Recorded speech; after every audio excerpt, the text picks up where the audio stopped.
Welcome to the lecture of highway. हम इसमें हमारी रिजिड पेमेंट पढ़ेंगे। ठीक है, रिजिड पेमेंट जो कंस्ट्रक्ट की जाती है वो सीमेंट कंक्रीट से बनाई जाती है। ठीक है, यूजिंग सीमेंट कंक्रीट, और जो उसकी लोड कैरिंग कैपेसिटी होती है, ठीक है, वो किसकी वजह से होती है? Due to the rigidity of slab. ये एज ए स्लैब डिजाइन की जाती है। जैसे हम स्लैब को डिजाइन करते हैं, स्लैब की तरह ही काम करती है। जैसे हम स्लैब का डिजाइन करते हैं ऐसे ही डिजाइन की जाती है। ठीक है, तो ये हमारी जो उसकी कितना लोड लेगी किस पे डिपेंड करेगा कि हमारी स्लैब की रिजिडिटी कितनी है। ठीक है, अभी ये क्या कैसे कंस्ट्रक्ट की जाएगी? सीमेंट कंक्रीट से, और कितनी लोड कैरिंग कैपेसिटी लेगी, मतलब ये कितना लोड कैरी कर सकती है, ये किस पे डिपेंड करेगा कि उसकी उस पे जो हमने स्लैब बनाई है वो उसकी रिजिडिटी कितनी है।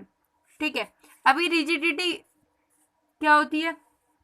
ठीक है, मतलब हमारा जो कंक्रीट होता है, जो हमारी कंक्रीट होती है, उसकी जो हमारी मॉडुलस ऑफ इलास्टिसिटी जो होती है, ई जो होती है, वो क्या होती है? हाई होती है। ठीक है, ई फॉर कंक्रीट, कंक्रीट के लिए हमारी क्या होगी? हाई होती है मॉडुलस ऑफ इलास्टिसिटी। तो इसकी वजह से क्या आ जाएगी? हम आ जाती है हमारी, इसकी वजह से स्लैब में हमारी रिजिडिटी आ जाती है। Okay, cement concrete pavement rest करेगी सॉइल फाउंडेशन पे, सिंपल। ठीक है, जो कैसे ट्रीट करी जाती है, जैसे कि हमारी है सॉइल फाउंडेशन। ओके, इस पे हमारी क्या रेस्ट करी है? हमारी ये हमारी स्लैब है, किसकी? सीसी, सीमेंट कंक्रीट की हमारी पेवमेंट है। ठीक है, जिसे हम रिजिड पेवमेंट बोलेंगे। तो ये कैसे एक्ट करेगी? स्प्रिंग की तरह। ठीक है, स्प्रिंग की तरह एक्ट करेगी। कैसे ट्रीट करेगी? स्प्रिंग की तरह। इस पे सॉइल फाउंडेशन पे एज ए स्प्रिंग की तरह रहती है ना, स्प्रिंग की तरह एक्ट करती है।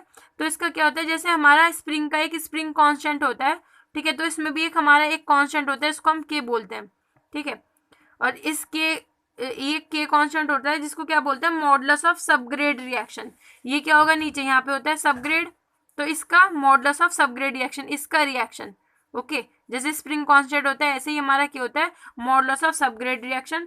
और तो मॉडुलस ऑफ सबग्रेड रिएक्शन कैसे निकाला जाता है हमारा? हम प्लेट लोड टेस्ट से निकालते हैं, जो जिसे हम प्लेट बियरिंग टेस्ट भी कहते हैं। हमने प्लेट बियरिंग टेस्ट पहले लेक्चर्स में कवर कर लिया। ठीक है, अगर किसी को पढ़ना हो तो वीडियोस में देख सकता है। अभी ये हम कर्व बनाते हैं प्लेट लोड टेस्ट में। कैसे? हमारा एक्स एक्सिस पे हम हमारा डिफ्लेक्शन लेते हैं और वाई एक्सिस पे हमारा कितना प्रेशर, अलग अलग प्रेशर्स पे कितना कितना डिफ्लेक्शन हुआ हम वो देखते हैं। ठीक है, उससे हमारा कर्व प्लॉट होके आता है। तो जो इस कर्व पे जिस पॉइंट 0.125 सेंटीमीटर पे हम इस पॉइंट से और ओरिजिन को मिलाते हैं कि स्ट्रेट लाइन से, तो ये जो स्ट्रेट लाइन शो करती है, ये क्या शो करती है? हमारा मॉडुलस ऑफ सबग्रेड रिएक्शन, कि उसका कितना, हमारे सबग्रेड का रिएक्शन कितना है। ठीक है, modulus of subgrade reaction represent करती है। तो अब हम के की वैल्यू यहाँ से निकालना चाहे तो कितनी हो जाएगी? ये अगर हमारा पी प्रेशर है, ठीक है, और ये हमारे यहाँ तक डेल्टा हो गया है इस पॉइंट तक, तो के इक्वल्स टू क्या हो जाएगा? P by delta. बहुत इंपॉर्टेंट फॉर्मूला इसको याद रखना है, के इक्वल्स टू क्या होता है? P by delta. ओके, अभी आगे देखते हैं हमारी modulus of subgrade reaction calculate की जाती है corresponding to settlement of deflection, या फिर कहते हैं सेटलमेंट ऑफ 1.25 mm, और वी कैन से 0.125 सेंटीमीटर। ठीक है, ये इंपॉर्टेंट है। यहाँ से इस पॉइंट के कॉरेस्पॉन्डिंग जो हमारा कर्व पे कट करेगा, उस पॉइंट के कॉरेस्पॉन्डिंग पी की वैल्यू, उन दोनों का जो रेशो आएगा वही हमारा क्या होता है? Modulus of subgrade reaction. ये हमेशा 0.125 सेंटीमीटर पे या फिर 1.25 mm पे निकाला जाएगा। ओके, तो हमारी अब के की वैल्यू क्या आ जाएगी? के इक्वल्स टू पी की वैल्यू, पी हमारी हमें नहीं पता क्या आएगी उस पर, बट हमारी सेटलमेंट की वैल्यू या फिर डिफ्लेक्शन कहते हैं इसकी वैल्यू 0.125 सेंटीमीटर। ठीक है, तो ये किस में होगा? केजी पर सेंटीमीटर स्क्वायर में होता है, प्रेशर है, और ये हमारा सेंटीमीटर में।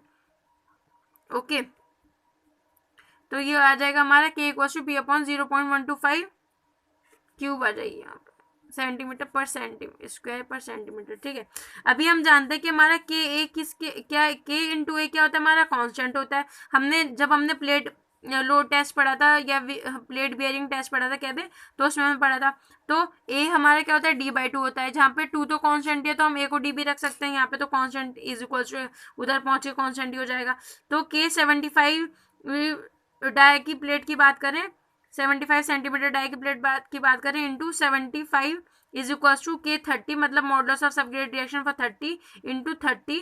ठीक है, ये हमने पढ़ लिया था लास्ट लेक्चर में, बस एक बार देख रहे हैं। तो हमारा K75 कैसे आ जाएगा, 75 को अपॉन में ले आएंगे तो यहाँ से 0.4 K30 आ जाता है। IRC ने क्या सजेस्ट किया है कि हम K75 वैल्यू 0.5 लेंगे, ये 0.4 है, हम इसको 0.5 लेते हैं यहाँ पे इंटू K30। अगर कहीं पे आता है IRC की सजेशन फॉलो करनी है, ठीक है, तो हम यहाँ पे 0.5 लेके चलेंगे। फिर उसके बाद में नॉर्मली रिजिड प्लेट के लिए डिज़ाइन टेस्ट में डिज़ाइन टेस्ट जो किया जाता है वो 75 सेंटीमीटर डाई की प्लेट का साइज लेके किया जाता है, ठीक है। 75 सेंटीमीटर प्लेट की साइज लेके जब किया जाता है, हम जो रिजिड पेमेंट का डिजाइन करते हैं। तो इस लेक्चर में इतना ही, आगे हम नेक्स्ट लेक्चर में हमारी रिजिड पेमेंट कंटिन्यू करेंगे। Thank you so much.